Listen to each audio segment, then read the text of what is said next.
الحمد لله نحمده ونستعينه ونستغفره ونؤمن به ونتوكل عليه ونعوذ بالله من شرور أنفسنا ومن سيئات أعمالنا من يهده الله فلا مضل له ومن يضلل فلا هادي له ونشهد أن لا إله إلا الله وحده لا شريك له ونشهد أن سيدنا وسندنا وحبيبنا ومولانا محمدا عبده ورسوله أما بعد فأعوذ بالله من الشيطان الرجيم بسم الله الرحمن الرحيم وقال ربكم ادعوني استجب لكم إن الذين يستكبرون عن عبادتي سيدخلون جهنم داخرين بارك الله لنا ولكم في القرآن العظيم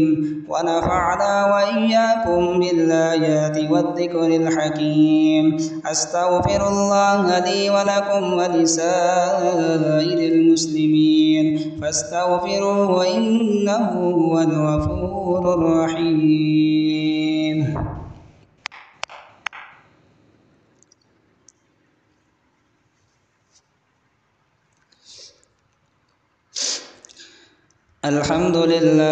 الحمد لله نحمده ونستعينه ونستغفره ونؤمن به ونتوكل عليه ونعوذ بالله من شرور أنفسنا ومن سيئات أعمالنا من يهده الله فلا مضل له ومن يضلل فلا هادي له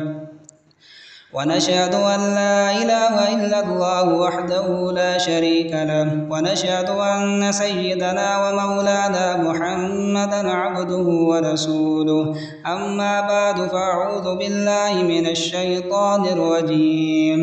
إن الله وملائكته يصلون على النبي يا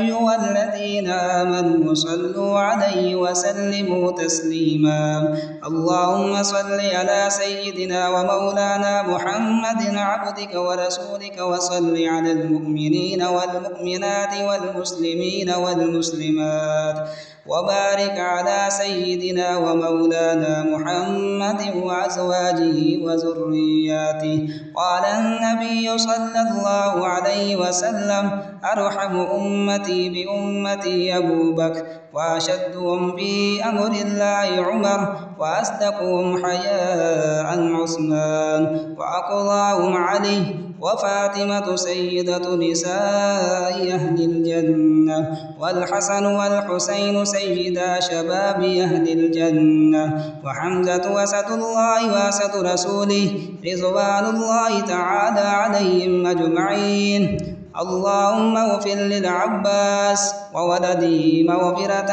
ظاهرة وباطنة لا تغادر ذنبا الله في أصحابي لا تتخذوهم من بعدي وردا فمن أحبهم فبحبي أحبهم ومن أبغضهم فببغضي يبغضهم وخير أمتي قرني ثم الذين يلونهم ثم الذين يلونهم عباد الله رحمكم الله إن الله يأمر بالعدل والإحسان وإيتاء ذي القربى وينهى عن الفحشاء والمنكر والبغي يعظكم لعلكم تذكرون فاذكروا الله يذكركم وادعوه يستجب لكم ولذكر الله تعالى أعلى وأجل وأتم وأكبر والله يعلم ما تصنعون